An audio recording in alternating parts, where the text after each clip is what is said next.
what's going on? It's the petrol list.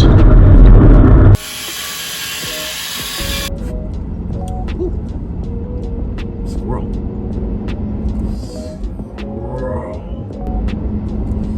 Alright, what's going on? It is your boy Dalton from the petrol list, and I am doing a very quick reaction to the Luton, I don't know, I don't live in London, airport garage fire, and it's pretty significant.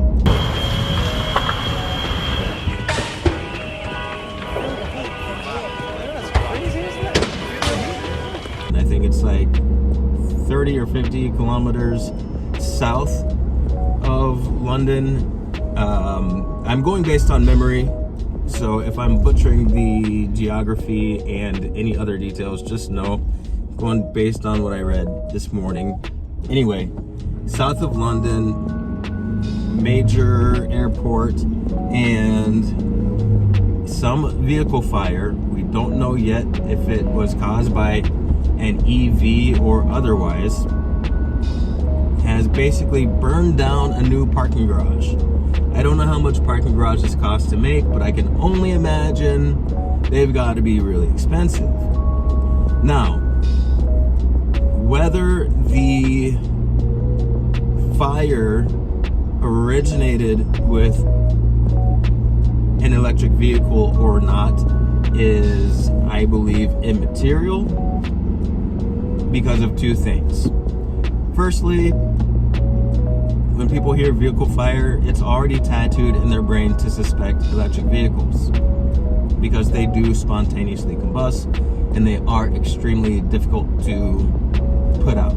Now, other YouTube channels have already explored that idea. What I want to say is that whether or not it's an electric vehicle fire, the idea of any electric vehicle catching fire in a parking garage is really bad because regular fire systems and regular firefighting techniques will not work on them. They reignite, I've read, all the way up to, a week later.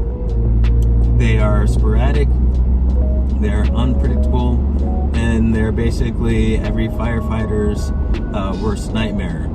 So even if it was a 1987 Geo Metro that started the fire, if a Tesla or a Bolt or Volt, whatever they're called, or any other plug-in hybrid with a battery caught fire, those battery cells will explode. They'll be caught in what is called, thermal runaway, I think.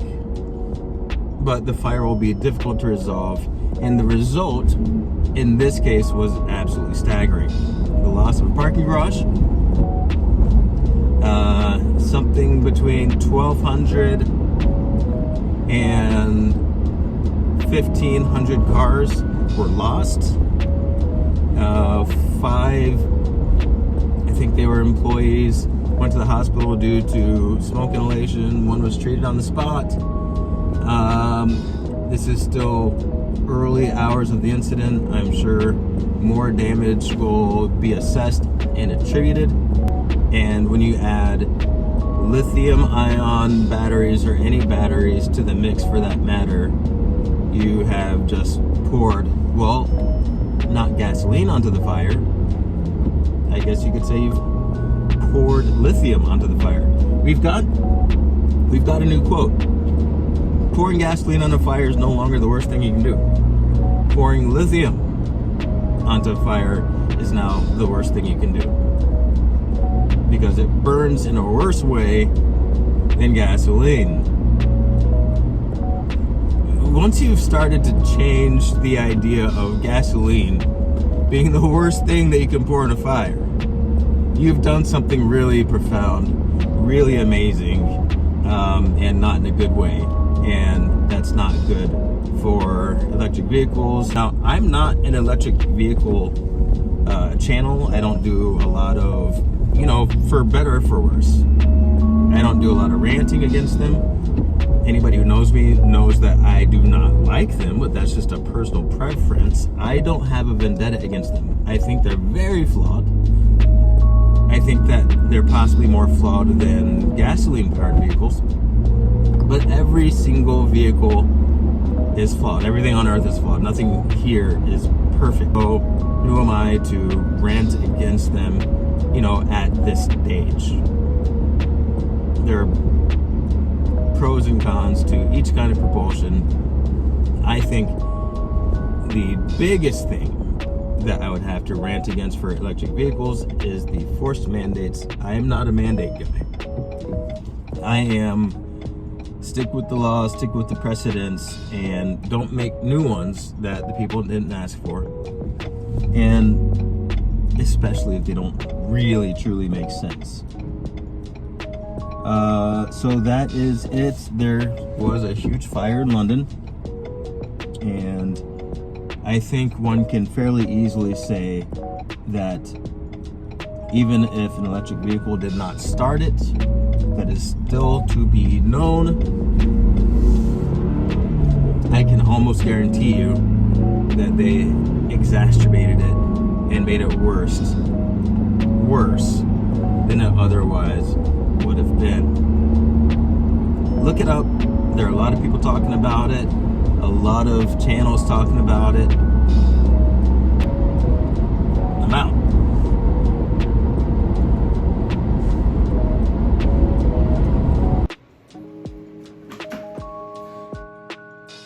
A few hours later. Hey, what's going on? It's your boy Dalton. Trying to do a follow-up to the Luton Airport parking garage fire. Last I checked, which is maybe about an hour ago, the authorities say they don't believe it was an electric vehicle fire. Now, I think that terminology is a little bit loose. Typically, they'll say we don't know what it is yet, or they'll say we know what it is yet, or they'll say we know what it was. They don't typically say we don't believe it was a thing. So that's kind of interesting. I saw a video or a photo of what they thought the vehicle origination could have been. It was a Land Rover Evoque diesel, supposedly, but Land Rovers look very similar, and it could just as easily been, because the photo was kind of grainy, could have just as easily have been Land Rover, Range Rover Sport or something, just a different, more sophisticated model that comes with a hybrid. And I think they were a bit quick to rule that out, because they couldn't confirm. They just said they believe. Anyway, like I said earlier, doesn't matter if the origination was diesel or electric. I mean, it does kind of matter, because you want to get in there and sort out your manufacturing process and make sure it doesn't happen again.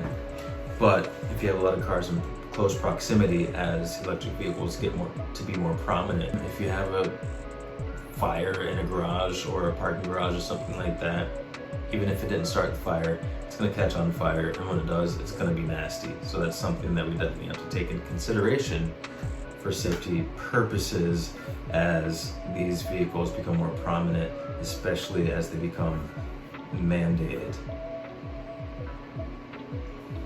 That's all I have. Thanks for watching.